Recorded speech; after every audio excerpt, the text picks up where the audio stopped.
With that being said, I hate to start like this, considering things have been so good.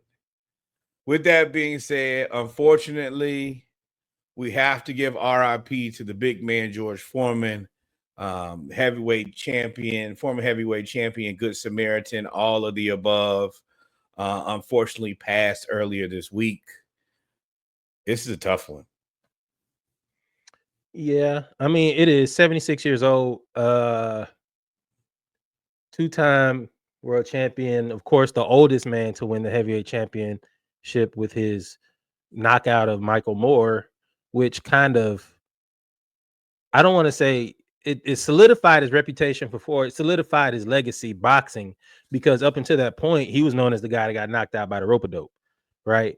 So, and then he also fought Evander Holyfield as he was older. But for him to win the championship that old, and for his boxing career to be one of the least impactful things of his life, is one of the biggest kudos you can give to him, because of his philanthropic work, philanthropy, along with the George Foreman grill, his marketing sense, of course, with And name all his kids George, man. I was getting there. And 10 Georges. 10 Georges. Shout out to my friend Malcolm from Hampton. His grandfather made sure, I think he had all daughters, or he had daughters. So he made sure that all his daughters, when they had sons, had to give him their middle name, his middle name, which was Joe. So Malcolm, all of his cousins have like Joe as a middle name, similar to George Foreman with George. Shout out to the big man. Where do we go next? We go to, now I'm gonna start this off by saying me and Reggie want to be culturally correct, polite. We don't know if these humans are Samoan, Polynesian, but what they are is problematic, and they're also basketball team creators. Oh, What you're my yes, God. what you're Running seeing you over. right now is, I guess these are parents who are doing an Oklahoma drill after the fact of practice. My thing with this is, like I said, we think that they're Polynesian or Samoan, whatever it is. The problem is what about if you're in this family and you're a basketball player? Dog, I'm not doing this with y'all. I don't know if this is Australian rules football. I know that's a concussion. I don't know if this is whatever it is. It looks like it hurt. Y'all. How, I don't know if how drunk do you have to be to do this, Reggie? for against them? No, absolutely not. I'd have to be on LSD. I'd have to not feel it. I'd have to not feel it or not see it coming. Pause if necessary. Like that dog. I assume everybody at this point, we're making assumptions. We're 183 episodes in. I'm making assumptions that you watch sports. You know kind of your stuff if you come talk with us. If you remember Haloti Naha from the Baltimore Ravens. Absolutely. Defensive lineman who was an Australian rules football player, rugby player, and came to the NFL and was just big and athletic. Big and imagine a whole field of these guys doing the Oklahoma drill if you played football in high school. You mean WWE? No pads. Bro, that one dude that just ran him over looks like he's 6'3", 300. And there's 12 of them out there, and they kids out there laughing like, ha, ha, ha, ha, ha. This is fantastic, because you probably seeing your parents get smoked. Or if you're not seeing your parents get, you can't say nothing. No, either your parents are getting smoked or your dad is the biggest on the block. Either way, it's like, well, what you gonna do? Who got a problem, and who do you have a problem with? I don't think you have a problem with me. My answer to that is Kendrick versus Drake. Yes, Kendrick whooped Drake, according to some. But all the rest of y'all can't whoop me. Yeah, I got ran over by the biggest dude on the block in this video, but can't none of the rest of y'all whoop me. So that's how I look at it. No, this is a pistols only event. But and I got it. I got it on my hip, big dog. I'm shooting. I will not. And hey, send a mask. One good thing is you can shoot them, and as long as you get close, you don't get them. This is why they need to see. If I'm an NFL team, I pay all of them to be my kickoff team. Just be my kickoff team. That's all I would do. And then if you're really good, you can play. Like, dog. We'll move past That this. I is don't want to stay here too long, that but is the they are reason. beastly. That's the reason that the NFL stopped the wedge right there. Because no, I'm not dealing with that. That dude dove. Wow. That dude dove head first. If you could go, where is he? You Is it this guy right here? That's Bro? a poor life decision. Woo! Yeah, I mean The guy that dove into him, that was crazy. not doing it. That guy. Yo, for now, it's a guy at second 5. Boom. Yo, he left his feet and still got ran over. That's humbling. No. He laughed. Yeah, because these people think that this is fun. I am trying to live to see another day, and you guys are not really helping me in that process. So no, I'm not doing it. I don't find it funny. I don't find it intriguing. I don't find anything about this something that I really want to do. So respectfully, all y'all can go to hell. With that being said, I'm gonna pull this right on down because we don't need to see people get injured like this no more. And speaking of people going to hell in very interesting situations, next we're gonna talk about Jayden Daniels and Juju. They attended a basketball game together, and I'm gonna take y'all through what it's like to go somewhere with your mama.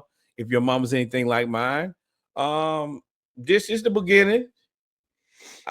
I want you to notice that's Mama Daniels down there to the bottom left. You can see the eyes pointing in the right direction so you can see. This is Juju. She's sitting right here next to Mama Daniels. And then you have Jayden Daniels sitting here on the right. So this looks like an unassuming, friendly experience. My mama is here. Juju, fantastic USC basketball player, is here. And we're just having a good time. Next, we're kikiing. We are laughing. She laughing at these jokes. We having a good time. I want y'all to know the score 21-14. Mississippi State up on California. 1 minute, 24 seconds left in the second. Right. And then Mama said, oh, we done playing here. Somehow Jayden Daniels' mother has inserted herself between these two. I don't want to call this hate. But it's surely something.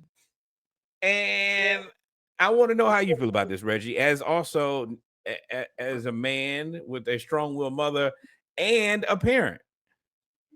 It's not hate.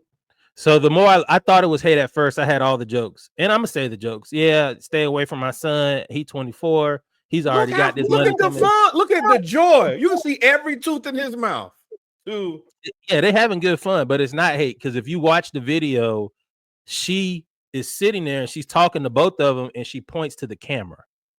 So I don't think it was hating on them, those two being there together, and she doesn't want her around her son. I think it was more of she's trying, whatever the brand or reputation that they have, she's trying to keep everything private. Now, do I agree with that? No. But it is what it is. I mean, they both millionaires. You doing this is gonna make it less private. Yeah. Now you become fodder for me and Reggie. And I mean, we gonna laugh. And we've been there. Excuse me, ma'am. Who are you? Hey, mama. I know. Oh no, you get pre-pledged for that. Hey, who's this on my phone? Who you got calling my house? You remember that? No. Well, it's a different lifestyle. You don't have to worry about who's calling my house anymore because I have a cell phone. But that's still my phone because I pay the bill. But that's not really the truth because you don't pay the bill anymore, Ma, because I am the #1 quarterback for the Washington Commandos. And parents do not give one. I don't care about them people at your job. So my mama still tells me to this day, I don't care about none of them people at your job. When I call you and you need to do something. My dad, bro. My dad still calls me. He'd be like, yo, you busy? I'd be like, yeah. He'd be like, cool. So this is what I need you to do. Right. Did you not hear anything about what I just said? Like I just told you, yes, I am in fact busy. I don't have a moment right now. When I get a chance, I will. They don't care, and they never will. If you were that busy, you wouldn't have answered the phone. I'd be right. Like, see, now I gotta ignore your call. And then if you answer, damn, you're ducking me now, huh? Well, I could have been. Yeah, all right, I man. could You have just been told me dead about and that song. gone, but the Lord let me live on, boy. Yeah, man. Shout out to Pops. 50th birthday, Speaking, 70th birthday just passed. shout out to Pops Davis, big 7-0. More parental news, this is what we got coming up next. Is quite the story. None of that. Let me tell you, I Um, beat the dog. I don't SH star T out of somebody. They did this to my child on site. I wouldn't even have to do nothing. It wouldn't even beat me. And this is in upstate New York, surely. And this is Northville High. We're gonna let the reporter actually do the reporting, and then we will come back and get your opinions and give ours. Some may find this video upsetting. After Northville's loss in the Class D championship game, Zula was seen pulling the hair of senior Haley Monroe as the team waited for the medal presentation. The video has garnered a lot of outrage on social media. Zulo told News 10 ABC that Monroe directed an expletive toward him after he instructed her to shake hands with the opposing team, which is what he says led to the incident. Oh, Jim Zulo, I will beat your ass. As a person who has an uncle who has shown his ass his fair share of sporting events, shout out to my big dog, Uncle Curtis. We don't play these games right here. Jim Zulo, you not making it out of this gym. Like I told y'all in the group chat, big dog, I'm finna mop the floor with him like them big dust mops your coach make you dust mop before practice. That's what I'm doing with him. I am beating the brakes off of him, pads, shoes included. You get a whole new set and rotors, my dog. It's over.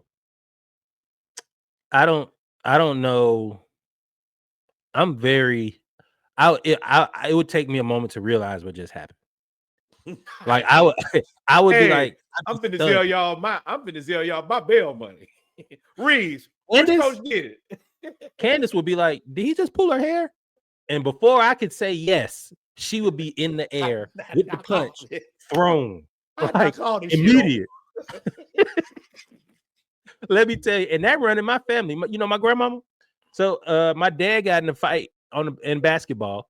And his cousin, you know about Columbia. He went to Columbia High. All his cousins on his daddy's side went to Eau Claire, which is the rival. So, and he was the youngest cousin. So they were all playing against him. He was playing against his family, but he was at Columbia. And been there before. Our cousin elbowed him in the lip. He still got a scar to this day. He said he saw the blood and he threw a punch, and another cousin hit him. And then another one of their teammates hit him, and then our cousins came to his defense. And before everything cleared out, my grandmama, Big Mama, RIP, was on the court, shoe in one hand, purse in another, swinging. Bow, hey, we finna get peace out of confusion. We finna get to the bottom of this. You say right now, man. Yeah. And anybody who get in here, you'll be a whooped ass. And I'm fine with it. My dad was like, yo, it didn't matter. And that's how I would be. It would. I'm sorry, y'all better clear out in upstate New York. I'm going to jail for real. You might deport me at where we are in life right now, but I would kick your ass, boy. That old man might go see God, and he closer to God than I am. So, RSVP. Let me tell you, reservation for one. Where you going? The upper room, one way. Do not pass go. Do not collect $200. He ain't coming back down here with the rest of us. And I don't know if this is strange news, unfortunate news, but it is news. The 11-year-old boy who pulled a Paul Skenes MLB debut patch card sold it for $1.1 million. US dollars. That ain't Bitcoin. That ain't Ethereum. That ain't Monopoly money. That ain't Usher bucks. $1.1 million. Oddly enough, Paul Skenes will only earn $875,000 in 2025. Now, I look back because we covered this on the podcast earlier where they made the offer for that card, and it was nowhere near $1 million. Now, I also understand that Paul Skenes probably couldn't afford to offer him $1 million considering he's only going to get paid $875,000. Shout out to that kid. School gonna be different for me for a long time. Yeah, shout out to you for $1.1 million for recognize. Whoever bought it recognizes and is betting that What grade Paul are you Skenes in at 11? Fifth or sixth grade. Oh, backup teacher, don't talk to me. But shout out to the kid. But at the same time, you're betting that Paul Skenes is going to be good. Now we've seen, and I'm not wishing this on him. I sold it. I'm betting on my money. I'm betting on index funds. The buyer. So like you would assume the Pirates. Y'all better. I mean, I'm not telling y'all to make this money, but if I'm Paul Skenes, I'm sitting out. He's out of there. I'm sitting out. Y'all got to do something. I'm not. I'm the best pitcher in the National League. Y'all pay me $875. Listen, what's the dude that made? I can't go for that. What's the dude that made like $400 million? Steven Strasburg. Look, I need my money now. Like after Strasburg, nobody's gonna pay you for potential anymore. It's my money, and I want it now. I go get that money now, dog. I ain't man. Paul Skenes. Have y'all seen? If you watch baseball, just go look at Paul Skenes and show his pitching arsenal where they put all 4 pitches together at the same time. You can see, bro. People have no shot. He has a 102-mile-an-hour fastball, bro. Paul Skenes, go get some money, little boy. You smart. You'd be better off having me play quarterback for the Steelers than play for the Pirates. Ain't happening. Not going to happen. Happened with a T at the end. That's how serious I am. I'm not playing with you at all. I think that the mics have been successfully checked. We've had some foolishness, some fights, maybe a little love and attention, and potentially an old person getting whooped. And I'm okay with all of it. With that being said, we're going to step away here briefly. I would say refill with water first. We do drinks after HBCU. And yeah, we'll get drunk and talk basketball and football. How that sound? We'll be right back. Y'all make sure y'all do what? Like, follow, subscribe, share, tell a friend, tell a friend. Leave some comments in the section if you're here. Let us know where you're from. And can't wait to see y'all back. Episode 183 of the Splashcast Monday Night Raw on the way.